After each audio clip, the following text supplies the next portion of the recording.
أعوذ بالله من الشيطان الرجيم. بسم الله الرحمن الرحيم.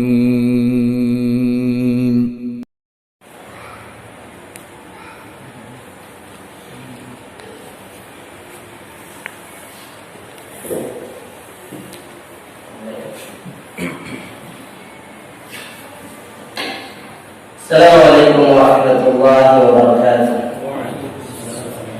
إن الحمد لله نحمده ونستعينه ونستغفره ونعوذ بالله من شرور أنفسنا ومن سيئات أعمالنا. من يهده الله فلا مضل له ومن يضلل فلا هادي له. أشهد أن لا إله إلا الله وحده لا شريك له وأشهد أن محمدا عبده ورسوله.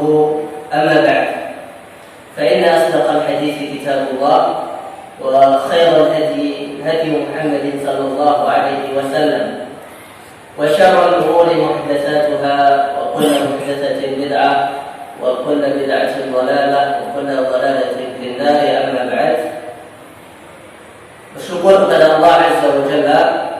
Alhamdulillah, kita semua dalam keadaan beriman kepada Allah Azza wa Jalla.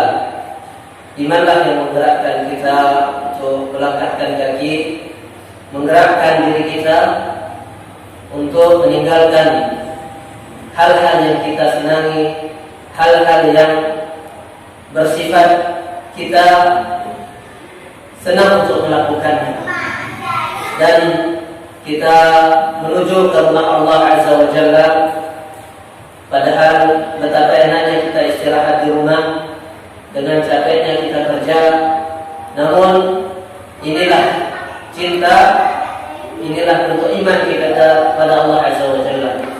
Di antara taufiknya adalah kita setelah sholat, setelah melakukan kewajiban, kita juga beranjak ke kewajiban yang lain. Yang kita lakukan saat ini adalah kewajiban, tidak kalah pentingnya dengan kewajiban-kewajiban yang lain. Qala Rasulullah sallallahu alaihi wasallam, talabul ilmi fardhatun ala kulli muslimin. Menuntut ilmu wajib, fardhah kepada setiap muslim.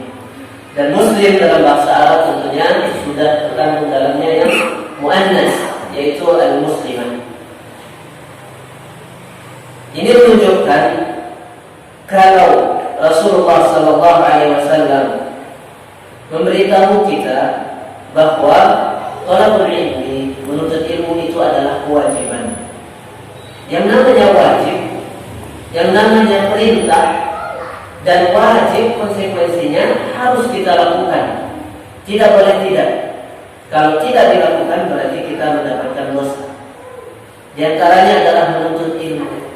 Kalau diri kita meninggalkan, sama sekali tidak mau menuntut ilmu, tidak mau melaksanakan kewajiban ini, maka kita pun akan berdosa.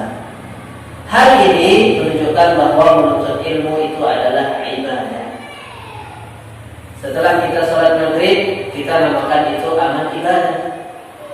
Dan kita duduk, walaupun dalam kondisi kita santai, boleh lihat sana, boleh lihat sini, boleh bergerak, boleh berbicara bahkan, namun ini juga adalah ibadah.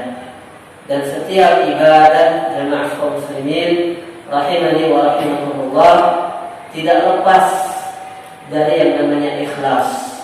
Sedikit waktu yang kita luangkan dari banyaknya waktu kita, bahkan mungkin cuma sekali seminggu, di antaranya hanya 2 jam atau 1 jam per hari.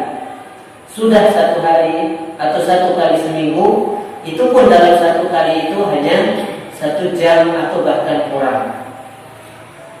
Ini di antara kita mencoba untuk memahami agama Allah Azza wa Jalla, supaya kita bisa berada di jalan yang telah digaris oleh Rasulullah sallallahu alaihi wasallam, yang telah disebutkan dalam surat Al-Fatihah, As-Siratal Mustaqim. Semoga Allah Azza wa Jalla memberikan kita keikhlasan. Kalau seandainya tadi kita berangkat atau diam di masjid hanya sekedar niat-niat, sekedar duduk, sekedar mendengar. Mari kita jadikan duduk kita, diam kita di masjid itu menjadi ibadah, yaitu dengan kita niatkan kita duduk di sini untuk menuntut ilmu, untuk menghilangkan kejahilan, untuk mendengar ayat-ayat Allah Azza wa Jalla dan mendengar sabda Rasulullah sallallahu alaihi wasallam. Nah, kajian ini sebenarnya yang meminta anak adalah Ustaz Mus'ab Abdul Rahman Al-Sid Hafizahullah, karena beberapa alasan beliau tidak bisa memulai. InsyaAllah pada kajian kita akan mempersiapkan untuk membahas tentang berpuasa. Berpuasa jamaah kaum muslimin, bulan apa sekarang Ustaz? Masa sudah bahas tentang puasa? Nah, betul, sekarang masih Al-Jumada Al-Akhirah atau Al-Jumada Al-Ula Afwan. Masih beberapa bulan. Masih di sana ada Al-Jumada Al-Akhirah Al-Thaniyah, masih Rajab, Sya'ban, baru Ramadan. Masya Allah, masih 3 bulan. Namun jemaah kaum muslimin, yang pertama, bulan itu, hari-hari itu, minggu-minggu itu berlalu dengan sangat cepat. Sedangkan di dalam setiap ibadah kita dituntut untuk berilmu dulu. Kita mau mengerjakan apapun, tentunya kita ingin harus bisa dengan berilmu dulu, tahu dulu, baru kita mengamalkannya, belajar dulu, baru kita melaksanakannya. Karena Allah Azza wa Jalla yang telah memerintahkan kita seperti ini. Kita tidak sembarangan beramal, kita tidak sembarangan mengerjakan sesuatu, kita tidak sembarangan untuk melakukan hal-hal yang berkaitan dengan ibadah tentunya. Sedangkan hal-hal dunia saja, kalau kita adalah orang-orang yang intelektual, orang-orang yang belajar, insya Allah kita sangat mengerti. Kalau ada orang-orang yang sekedar mengerjakan tanpa berilmu, pasti kerusakannya sangat banyak. Misalnya dia mau memperbaiki motor, sedang ada yang mogok, dia sok tahu dan langsung memperbaikinya. Betapa banyak yang ternyata malah tambah rusak, bukan malah jadi baik. Misalnya ada orang sakit, dia tidak tahu tentang ilmu kedokteran, atau dia nyamar menjadi dokter. Dia setelah datang pasiennya, dia bilang obat kamu begini. Apa yang terjadi? Apakah pasiennya bisa sembuh? Tentu bisa jadi pasiennya malah makin parah dan meninggal karena sebabnya. Ini tentang dunia. Dan kita sepakat masalah dunia itu adalah masalah yang lebih kecil daripada masalah akhirat. Kita sepakat, siapapun kita mengakui yang beragama samawi, bahkan yang beragama al-ardi juga, di antaranya mereka mengatakan kehidupan abadi itu adalah kehidupan akhirat, kehidupan setelah kita hidup sekarang. Dan guna kita hidup dunia ini adalah dalam rangka kita mempersiapkan kehidupan yang abadi nanti. Karena hidup yang nanti itu sangat agung, maka kita sepakati bahwa kehidupan akhirat yang namanya agama hanya agama inilah yang bisa membawa kita ke kebahagiaan yang sejati, yang bisa menyelamatkan kita, yang bisa membawa kita ke surga Allah Azza wa Jalla. Oleh sebab itu, mari kita bersama-sama, sebelum datangnya puasa memang masih sangat lama, namun tidak ada salahnya ini dalam rangka kita rindu kepada syahrul Ramadan, kepada bulan Ramadan. Dan begitulah kondisi para ulama dahulu, begitulah kondisi para sahabat. Kalau kita baca kisah-kisah mereka tentang kondisi mereka dengan Ramadan, bahkan mereka sangat sedih sekali ketika Ramadan baru saja pergi. Di antaranya ketika hari raya bercampur antara sedih dan bahagia. Sedih karena bulan-bulan yang sangat mulia, pahala yang agung, bulan yang penuh dengan ibadah itu telah lalu. Bahagia karena bisa melewati Ramadan, karena dia bisa beribadah Ramadan, karena dia berada di hari raya Islam yang sangat besar. Kaum muslimin, para ulama, orang yang berhati hanif, berhati suci di sana, dia akan merenung, saya sedih kehilangan Ramadan, dan bahagia pula ketika kita berada di hari kemenangan. Walau bagaimanapun itu adalah hari kemenangan dan tidak ada salahnya, dan itu biasa di dalam hati seorang hamba, dalam hati seorang manusia terkumpul antara bahagia dan sedih di suatu tempat. Dia tersenyum, ternyata air matanya keluar. Betapa banyak kita lihat hal itu. Dia tertawa, ternyata air mata juga mengalir. Betapa banyak kita melihat hal seperti itu.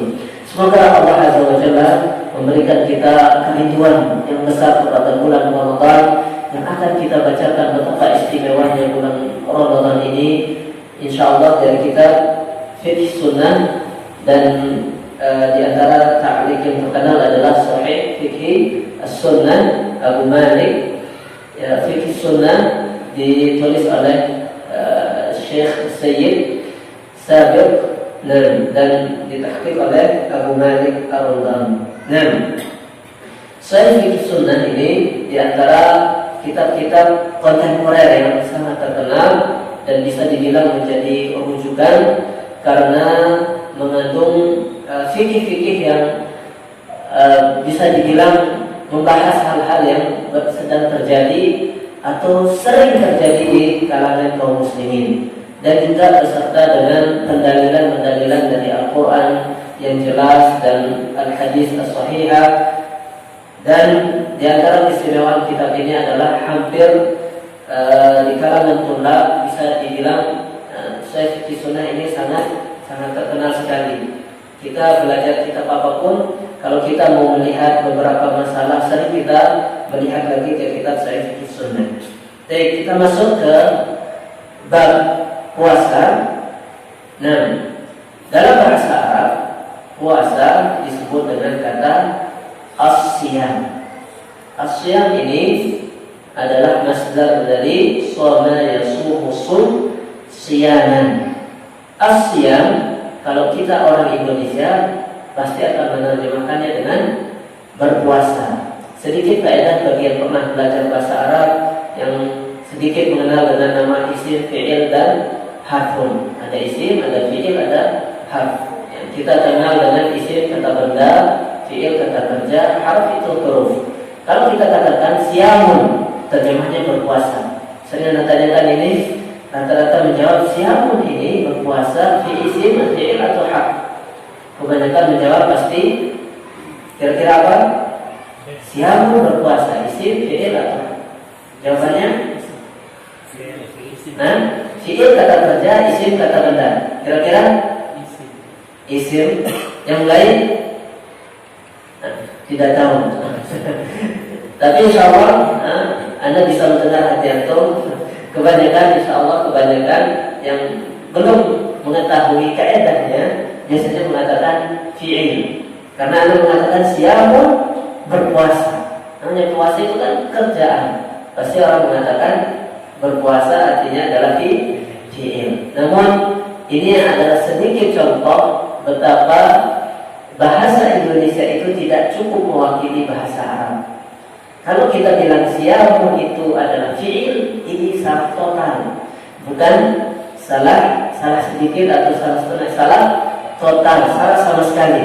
Harusnya kita bilang siyamun itu adalah ismun dalam bahasa Arab. Kenapa? Karena isim itu dikenal dengan tanda, bukan dengan terjemah. Nah, ini faedah sedikitnya, ini supaya kita didorong insyaallah taala untuk bisa belajar bahasa Arab, untuk meluangkan waktu kita untuk belajar bahasa Arab. Karena agama kita adalah agama yang berbahasa Arab. Al-Quran yang harus kita baca tiap hari adalah berbahasa Arab. Bahkan sholat bacaan-bacaannya adalah semuanya berbahasa Arab. Ini menunjukkan bahwa bahasa Arab itu sebenarnya sangat familiar, sangat sering kita dengar. Ini kalau kita renungkan ternyata menunjukkan bahwa orang Indonesia itu sangat mudah untuk belajar bahasa Arab kalau dia mau, kalau dia benar-benar punya kemauan yang besar. Baik, secara bahasa asyam itu tadi masdar, yaitu isim, artinya adalah menahan. Karena di dalam Al-Quran Allah Azza wa Jalla berfirman, Inni nazartu lirrahmani sawman. Saya bernazar kepada Rahman, yaitu kepada Allah, sawman. Apakah kita bilang sawman di sini berpuasa? Tidak. Karena ini adalah kisah Maryam ketika beliau hamil tanpa suami dan dia melahirkan, disuruh oleh Allah Azza wa Jalla untuk pulang. Nanti kalau kamu pulang, bilang sama semua orang. Kalau mereka tanya, ini anak dari mana? Kamu dapat dari mana? Faquli inni nazartu lirrahmani sawman falan ukallima al-yawma insiya. Saya bernazar kepada Allah Azza wa Jalla untuk diam, untuk menahan perkataan. Nah, dalam bahasa berarti saum, berpuasa itu artinya menahan. Kalau secara bahasa, apapun yang kita tahan namanya sauman. Maryam di sini menahan apa? Menahan bicara. Karena dia bilang, ini nazartu lirrahmani sauman. Saya bernazar kepada Allah untuk diam. Berarti dia menahan diri dari bicara. Nah, ini secara bahasa. Baik, secara istilah yang paling terkenal di para ulama fikih tentunya adalah al-imsak 'ala al-muftirat min tulu'il fajri ila ghurub asy-syamsi ma'a niyyati at-ta'abbud lillahi 'azza wa jalla. Al-imsak di sini ada beberapa poin yang harus kita perhatikan, harus kita pahami. Masih lama kita berpuasa, namun ternyata ini adalah yang belum tahu dalam arti supaya kita tahu. Yang sudah biasa tahu biasanya karena sangat jauh jarak puasa dengan puasa biasanya lupa. Nah, kita ulangi dan anak Arab mungkin semuanya bisa menghafalkan ta'rif atau definisi. Al-imsak artinya adalah menahan. Yang pertama al-imsak, ini poin pertama di dalam definisi. Berarti ketika kita menyebutkan puasa, yang terpikirkan, yang langsung kita ingat di dalam kepala kita adalah ada harus kita tahan, ada yang harus kita tahan. Makanya ta'rif pertama di sini adalah al-imsak. Nah, menahan diri dari apa?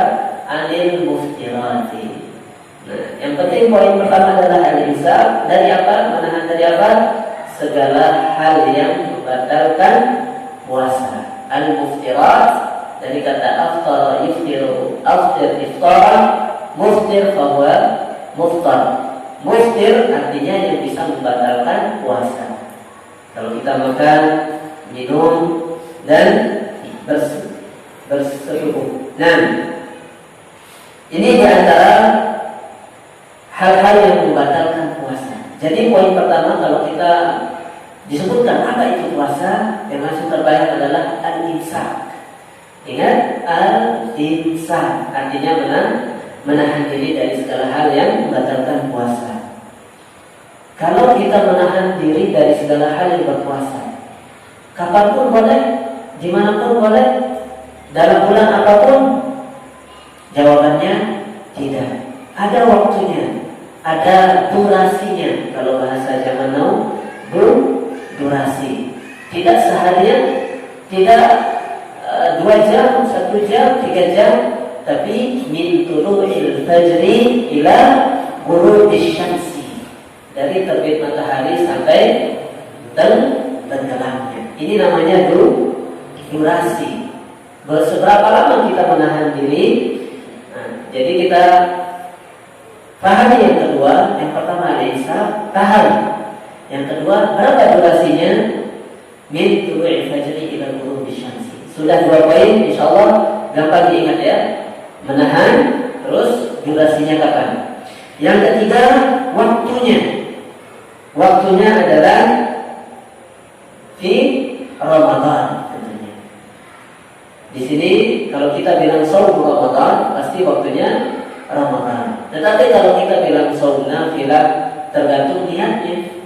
Kalau kita Senin dan Kamis tentu itu namanya puasa Senin dan Kamis. Puasa Daud, puasa sehari tidak sehari, puasa sehari tidak sehari, tentu ini waktunya adalah puasa Daud. Nah, namun secara umum disebutkan bahwa puasa entah itu yang fardu, entah itu yang sunnah, entah itu yang nazar, semuanya itu adalah al-insaf. Kita menahan diri dari segala hal yang membatalkan puasa. Lalu durasinya min tulu'il fajri ila ghurubish syamsi. Dan syarat yang ketiga adalah ma'aniyatit ta'abbud lillah. Kalau sekiranya kita berpuasa, kita baru bangun tidur tidak makan, tidak minum, tidak melakukan hal-hal yang membatalkan puasa, sampai tenggelam matahari kita tahan. Namun tidak pernah kita niat beribadah, kita tidak pernah niat memang untuk puasa, itu puasa fardu atau puasa sunnah, maka ini tidak terhitung puasa. Nah, kalau kita niat berpuasa, namun ternyata kita makan dan minum, tidak akan terhitung puasa. Nah, kalau kita niat puasa dan kita menahan dari hal yang seperti makan dan minum, tetapi ditulu'il fajri sampai zuhur saja, apakah dinamakan puasa? Tidak dinamakan puasa. Harus lengkap 3 syarat ini. Setengah hari. Puasa lonjong-lonjong. Puasa setengah hari. Nah, ini tidak termasuk puasa secara syariat. Ini mungkin puasa secara bahasa, ya masuk puasa secara bahasa. Nah, berarti harus di definisi ini kita harus memenuhi 3 syarat, yaitu yang pertama harus kita menahan diri, yang kedua durasinya harus pas, yang ketiga harus berniat. Nah, insya Allah mudah dipahami ya pengertian puasa. Kalau kita ditanya apa itu puasa menurut agama kamu atau menurut Islam atau menurut para ulama fikih, kita katakan menahan diri dari segala hal luar. Yang penting kita ingat juga menahan waktunya dan niatnya, menahan diri dari segala hal yang membatalkan puasa dan waktunya ditulil fajri ila ghurubish syamsi. Yang ketiga ma'aniyatit ta'abbud lillahi azza wa jalla. Ini definisi puasa. Kita masuk ke tema yang kita tunggu-tunggu, yang bisa membuat kita rindu kepada bulan suci ini, yaitu fadail, keistimewaan yang membuat kita kangen ingin bertemu dengan Ramadan, yang membuat kita sulit untuk berpisah.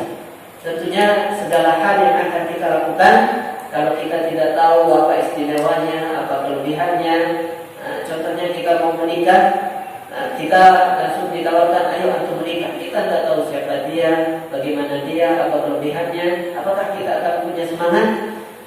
Mungkin juga kita akan takut untuk pergi nazar. Walaupun kita sudah bisa dibilang kata orang kita mosot atau telah nikah dan seterusnya, namun tidak tahu sifatnya.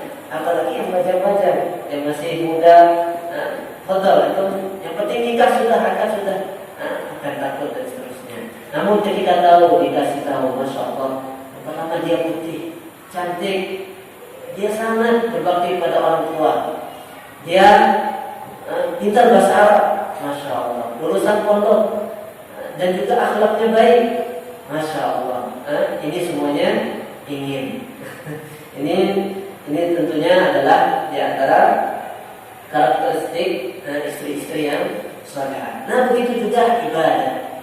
Kalau kita merasa malas atau merasa tidak ada semangat untuk berangkat ke masjid, mungkin kita saatnya membaca lagi, mengulang-ulang lagi fadail, keistimewaan kita salat berjamaah, keistimewaan kita di masjid, keistimewaan kita bertemu dengan saudara-saudara kita.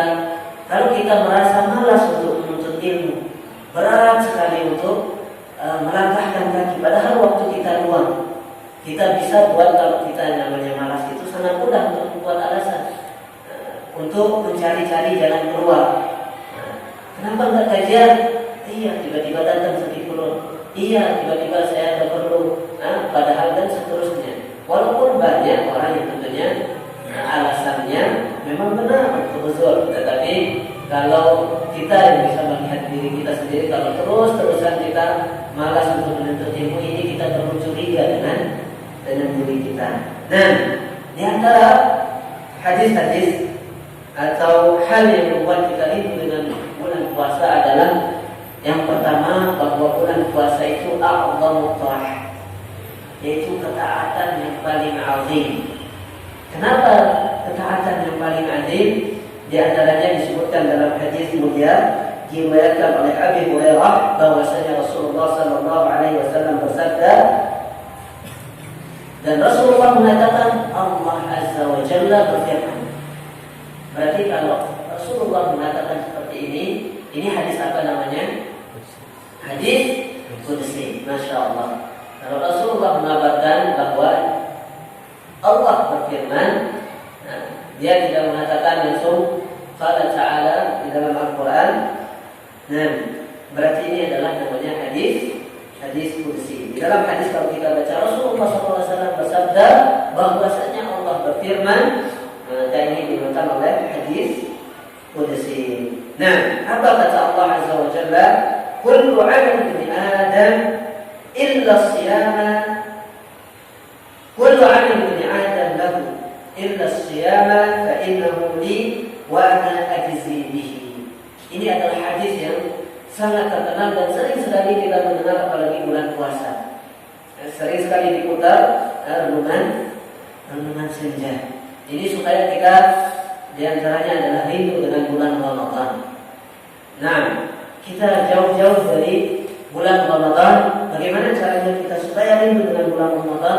Yang caranya dengan cara ini, yaitu kita katakan bahwa Allah Azza wa Jalla berfirman. Allah langsung yang kasih tahu bahwa setiap amal, kullu amal ibni Adam lahu, setiap amal ibadah ibnu Adam ini adalah lahu.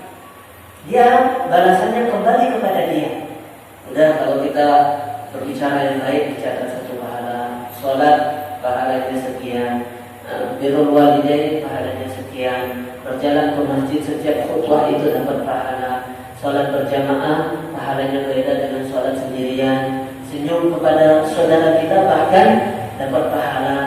Itu semuanya langsung kembali ke orangnya dan sudah ketahuan berapanya, takdirnya, qadarnya, ukurannya berapa. Tapi kata Allah Azza wa Jalla, illa siyama fa innahum, kecuali siang itu puasa, karena puasa itu adalah li, itu istimewa buat saya, wa ana ajzi bihi, saya yang akan langsung membalasnya. Udah, itu urusan saya. Kalau bos bilang kita gaji berapa bos, itu urusan saya. Ini biasanya gajinya spesial. Ini biasanya orang yang tidak main-main. Ini pegawai atau ini orang yang kita angkat baru ini gaji tidak mau dikasih tahu sama bos. Masya Allah, berarti ini gajinya spesial. Nah, ini yang pertama. Ini menunjukkan bahwa ternyata puasa itu saking besar pahalanya, sampai-sampai Allah tidak memberikan kita ukuran yang pas, ukuran yang jelas tentang beribadah puasa ini. Di antara sebabnya adalah karena disebutkan bahwa dia menahan diri dari minum dan haus, dahaga, makannya, laparnya dan semuanya, hawa nafsunya kepada istrinya itu karena saya. Karena ini puasa adalah sangat gampang sekali kita tipu-tipu. Kita terlihat lapar, lelah, gampang sekali kita sembunyi dan ternyata kenyang. Dan ternyata kita sudah berbuka. Ini spesial karena kita ibadah seperti sholat, jelas orang akan melihat kita berangkat ke masjid, istri kita melihat kita rapi-rapi, rajin, orang tua melihat kita belum azan sudah pergi ke masjid. Nah, ini ada unsur-unsur kita untuk riya, unsur-unsur kita sum'ah. Banyak yang membuat kita akan berbuat ingin didengar, ingin dilihat oleh manusia. Namun tentunya walaupun banyak unsur-unsur ini, jangan sampai kita jangan ke masjid. Tentunya kita sholat ke masjid itu adalah kewajiban. Sedangkan takut liar, takut sum'ah itu belum pasti. Yang pasti itu adalah wajib. Sholat itu ke masjid, sholat kita wajib, harus kita lakukan. Jangan mengatakan, aduh saya nggak mau ke masjid karena takut nanti saya dikira rajin, dikira anak soleh, nanti saya ditanya tentang ilmu, nanti saya dikira paling rajin, soalim dan seterusnya. Tidak bisa dan ke masjid. Nah, ini adalah talbis iblis, adalah tipu daya syaitan. Nah, di antara fadilah atau kelebihan yang disebutkan oleh Allah Azza wa Jalla di dalam hadis kudusinya, wasiyam junnatun, siam dan puasa itu adalah junnah. Dan junnah ini kalau kita berperang, ini yang akan melindungi kita dari senjata musuh. Nah, apalagi pada zaman ini senjata musuh itu, di antara musuh terbesar kita adalah syaitan, yaitu iblis yang memang janjinya, akadnya, cita-citanya akan selalu menyesatkan manusia. Di antara cara kita berlindung, menjaga diri dari syaitan adalah dengan cara berpuasa. Ketika kita berpuasa, kita sudah berniat ikhlas kepada Allah Azza wa Jalla ketika mau mengerjakan hal-hal yang tidak sesuai dengan syariat. Biasanya kita akan tersentuh, saya sedang puasa. Mau berkelahi, astagfirullah, sedang berpuasa. Mau mengucapkan kata-kata yang kesal, ingat sedang puasa. Banyak sekali hal-hal keburukan yang bisa kita jauh. Kita mau menonton hal-hal yang tidak halal, atau mau melihat atau menggunjing dan maksiat-maksiat yang lainnya, biasanya tertekan dengan puasa. Ini kalau puasanya benar-benar ikhlas. Dan ketika seorang hamba bisa berpuasa, berarti seolah-olah dia sedang sangat bisa untuk berusaha, sangat bisa untuk ikhlas, karena dia sendiri yang tahu dia puasa atau tidak. Dan walaupun ada orang-orang yang biasanya kok Ramadan tadi, iya nih puasa terus sana, masya Allah, pengumuman. Nah, ayo kita jajan atau apapun, kita bilang afwan, ingat ya kalau Senin Kamis saya puasa. Nah, kenapa harus mengingatkan seperti itu? Apa ada puasa kan cukup. Apa ingat lahan sejolo atau sehari puasa, sehari tidak, dan seterusnya. Ini menunjukkan bahwa walaupun kita mengerjakan ibadah yang kayaknya itu sangat ikhlas, itu kesempatan ikhlas itu saling, tetap syaitan itu akan berusaha untuk supaya mengizharkan, untuk menampakkan, untuk terlihat di manusia. Nasallallahu alaihi wal afiyah. Baik, hadis yang kita bacakan tadi diriwayatkan oleh Imam Bukhari dan Muslim, dan banyak lagi yang lain meriwayatkan yang menunjukkan bahwa hadis yang menunjukkan bahwa puasa itu adalah a'dhamu ta'ah, ketaatan yang sangat luar biasa itu tidak diragukan lagi. Hadis yang sahih dan tidak ragu kita untuk mengamalkannya dan menjadikan dia motivasi untuk kita rindu dengan puasa. Di antaranya adalah hadis dari Abi Hurairah. Masya Allah, banyak sekali hadis-hadis dari sahabat yang mulia Abi Hurairah ini, dan dia memang number one, juara satu di dalam meriwayatkan hadis. Man shama Ramadan imanan wa ihtisaban ghufira lahu ma taqaddama min dhanbihi. Siapa yang berpuasa Ramadan dengan syarat iman dan ikhlas kepada Allah Azza wa Jalla, mengharap pahala hanya dari Allah Azza wa Jalla, kebalasannya ghufir, dia akan diampunkan ma taqaddama min dhanbihi, dosa-dosa yang telah lalu. Dan ini adalah ibadah di antara ibadah penghapus dosa, yaitu dengan puasa Ramadan. Nah, yang ketiga di antaranya adalah la yasumu 'abdun yawman fi sabilillah illa ba'adallahu bidzalika al-yawma wajhahu 'anil nas 70 kharifan. Hadis Rasulullah SAW ini masih diriwayatkan oleh Bukhari dan Muslim. Kita tidak ragukan untuk kesahihannya. Beliau menjelaskan soal hamba tidak puasa sehari pun. Artinya puasa sehari seorang hamba itu bisa menjauhkan dia dengan sebab puasa itu dari neraka. Berapa lama dia jauhnya? Berapa jaraknya dijauhkan? Apakah cuma selangkah dari neraka sekali puasa pemuli juga dari neraka? Tidak. Selama perjalanan 70 kharifan, selama 70 tahun. Sedangkan sehari di dunia ini, di akhirat ka'alfi sanatin.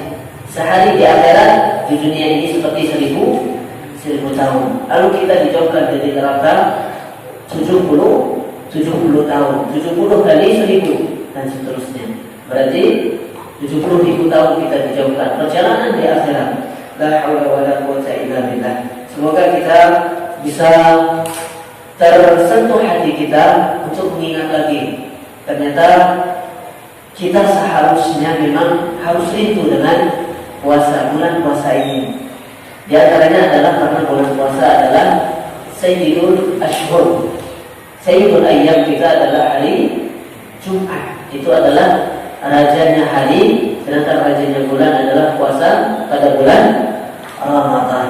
Nah, ini diantara fadilah-fadilah keistimewaan Ramadan, dan banyak lagi sebenarnya yang bisa kita ambil bahkan dari Al-Quran, dari hadis-hadis Rasulullah SAW yang banyak menunjukkan tentang keistimewaan puasa. Namun semoga yang sedikit ini bisa membuat kita rindu dan membaca lagi. Tidak cukup dengan di masjid, kita bisa membeli buku tentang puasa, bersiap-siap dan seterusnya. Kalau kita ingin dulu pas kuliah atau kuliah umum dan seterusnya, kita tidak cukup pakai buku-buku yang kita pakai di kuliah, kita beli buku-buku lain. Alangkah indahnya kalau kita di agama semangatnya lebih dari hal itu. Sampai kita ternyata semangat dalam mengejar dunia, masya Allah. Namun ketika masalah agama, ya udahlah, cukup dengan ilmu yang sudah didapatkan. Itu pun dulu di pengajian, itu pun dulu pas masih kecil, itu pun dulu hanya sekedar dengar-dengar saja, atau sekedar ikut-ikutan saja. Kalau masalah akhirat yang ternyata itu adalah kunci dia masuk surga atau yang akan melempar dia ke neraka, ini adalah sesuatu yang sangat agung. Kalau dia remehkan, lalu apa lagi yang bisa dikatakan kita cerdas? Apakah kita akan tetap dikatakan berakal? Apakah kita tetap akan dikatakan orang yang bisa mikir dan seterusnya? Ternyata yang paling agung kita tidak mau mempersiapkan dengan persiapan yang jelas, persiapan yang banyak. Nah, baik, kita lanjutkan.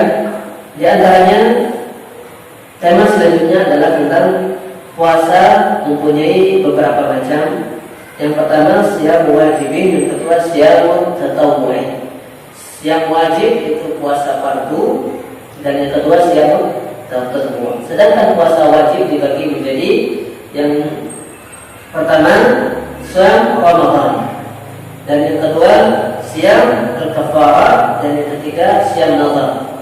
Puasa nazar, puasa kafarah, puasa Ramadan, ini adalah 3 puasa yang wajib dilakukan. Puasa Ramadan jelas pada bulan Ramadan tidak mungkin kita mengatakan saya mau puasa Ramadan ternyata bulannya bulan Syawal atau bulan Jumadil Ula, bulan Jumadil Tsaniyah. Sama dengan haji. Haji pasti di Mekah. Masya Allah, sallallahu alaihi wasallam, ternyata banyak yang haji ke Mekah wadi fulan atau Mekah fulan-fulan dan seterusnya. Itu namanya ziarah kubur. Tidak mungkin akan menjadi haji karena semuanya sudah ada waktunya. Semuanya yang ibadah-ibadah yang sudah ada waktunya, sudah ada tempatnya, tidak bisa kita rubah waktu dan tempatnya. Nah, itu adalah yang wajib, dan Syekh mengingatkan di sini pada bab ini kita lebih khusus hanya akan membahas tentang siam wajib. Karena tadi kita membahas tentang ada siam wajib, yang wajib dan ada yang tatawwu, yang sunnah. Namun kita saat ini hanya membahas tentang siam wajib. Namun tidak semua siam, bukan kafar dan nazar, hanya membahas pada bab ini hanya membahas puasa Ramadan. Nah, lalu setelah kita tahu definisi, pengertian, paham insyaallah apa arti puasa, baik secara bahasa, secara syariat, ilmu fikih, dan kita sudah boleh bergerak hati kita untuk membahas tentang puasa, mulai rindu hati kita puasa. Lalu apa hukum dari puasa itu sendiri? Apakah boleh kita puasa, boleh tidak? Atau apakah ada istilah orang mengatakan tamat puasa?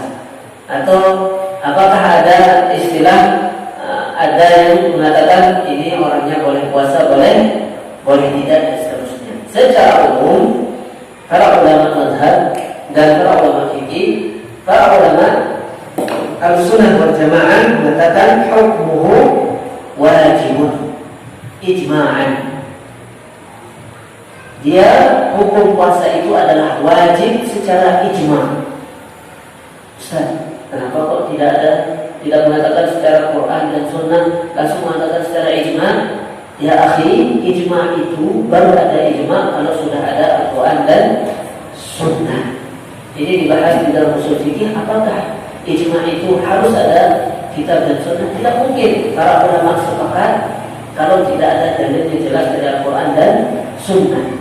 Kalau tidak ada dalilnya, biasanya pasti, dan itu pasti bahkan bukan hanya ulama, bahkan para penuntut ilmu pun akan berbeda. Sangat sulit sekali untuk ijma'.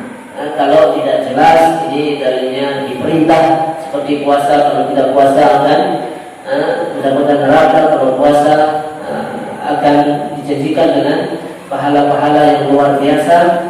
Ini menunjukkan bahwa perintah hukum aslinya adalah wajib. Karena tidak ada dalil-dalil yang menunjukkan bahwa puasa Ramadan itu hukumnya tidak wajib. Nah, pada dasarnya di antaranya adalah firman Allah Azza wa Jalla. Nah, ini menunjukkan bahwa ijma' itu biasanya selalu berdasarkan atau berlandaskan dengan Al-Quran dan Al-Hadis. Kita hafal semua surat Al-Baqarah ayat 183. Ya ayyuhalladzina amanu kutiba 'alaikumus shiyam kama kutiba 'alal ladzina min qablikum la'allakum tattaqun. Wahai orang-orang yang beriman, telah diwajibkan kepada kalian berpuasa sebagaimana telah diwajibkan kepada orang-orang sebelum kalian, supaya kalian bertakwa. Ini ayat yang sangat terkenal, namun ternyata kalau kita tanya secara langsung misalnya kepada kaum muslimin, bapak atau ibu, kenapa berpuasa? Sering tidak berpuasa? Ya tetap kita berpuasa, tidak pernah kita tinggalkan puasa. Kenapa kita berpuasa bapak ibu? Ya itu sudah kita temukan dari zaman dahulu. Itu sudah pokok sini gede. Puasa. Kita dimarahi sama ibu bapak dulu kalau tidak puasa, dan masyarakat puasa semua. Berarti kalau seperti ini harus puasa? Iya harus. Kalau orang semua sudah puasa, berarti ini belum menemukan metode yang benar di dalam beragama, belum tahu cara yang benar di dalam mengambil hukum. Nah, kita mengingatkan bahwa kalau kita ditanya seperti ini, yang harusnya kita jawab adalah dengan dalil, atau dengan dalil itu artinya alasan yang kuat. Apa sih Ustaz? Sering sekali disebutkan dalil. Apa sih itu dalil?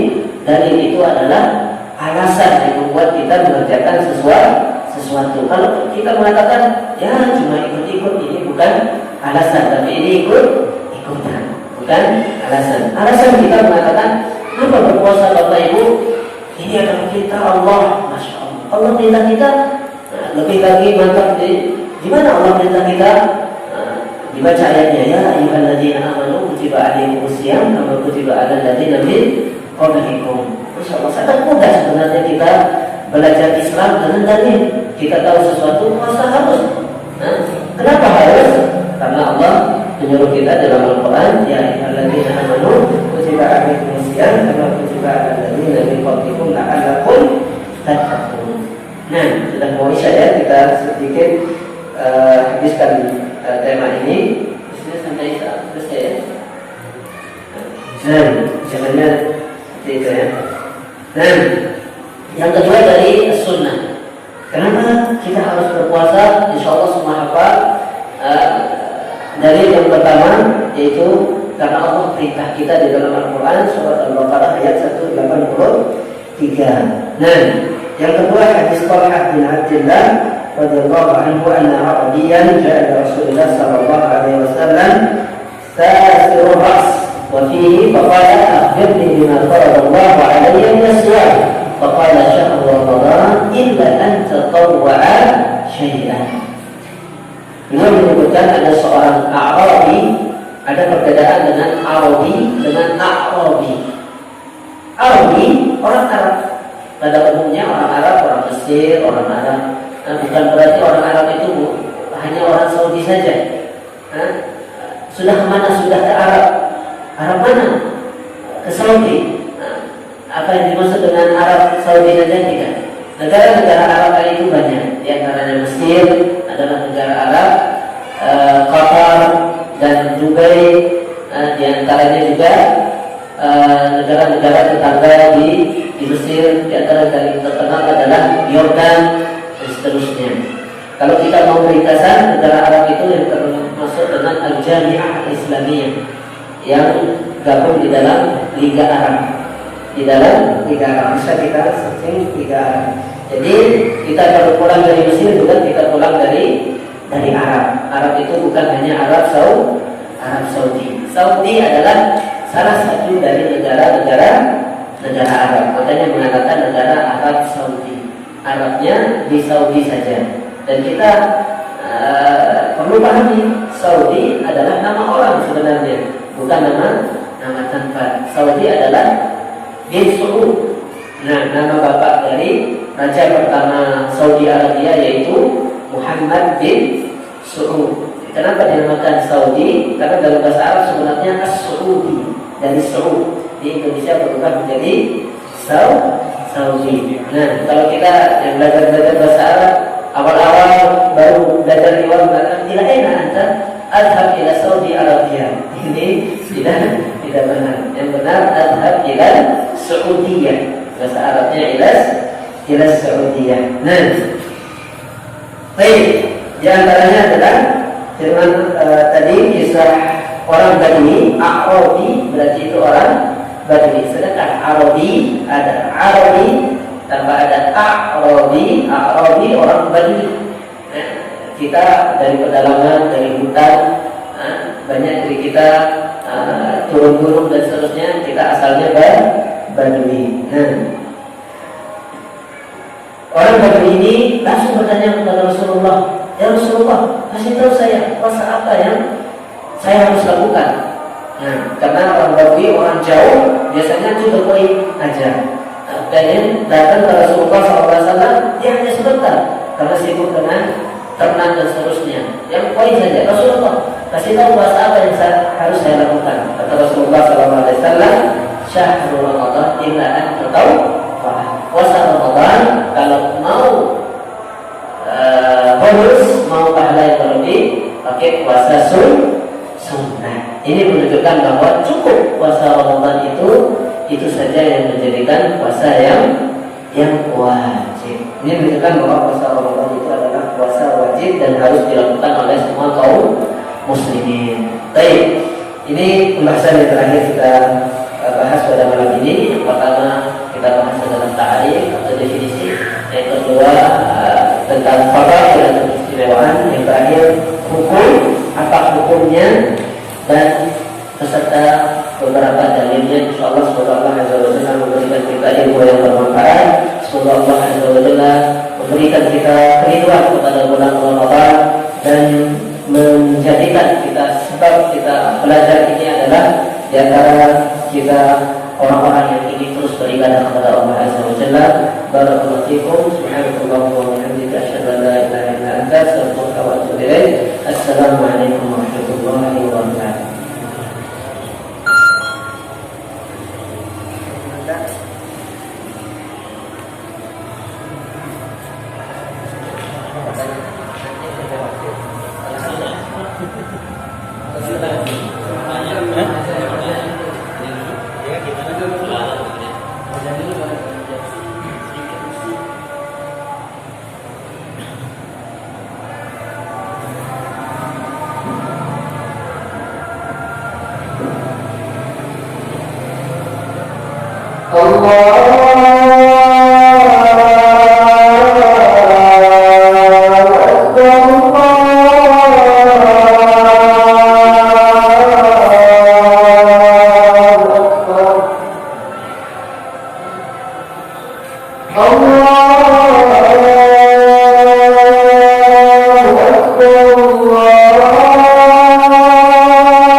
Siapa saja yang bisa membolehkan orang tidak berpuasa. Terima kasih.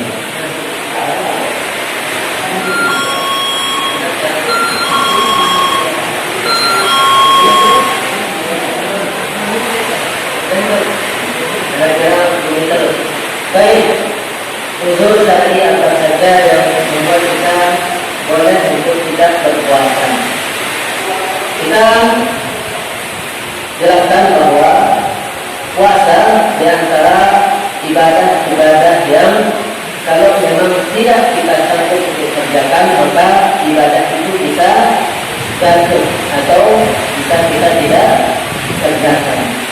Nah, di antara uzur syar'i kita tidak berpuasa, kita harus memahami sebenarnya ini akan kita tempuh, tapi jawaban ringkas ya.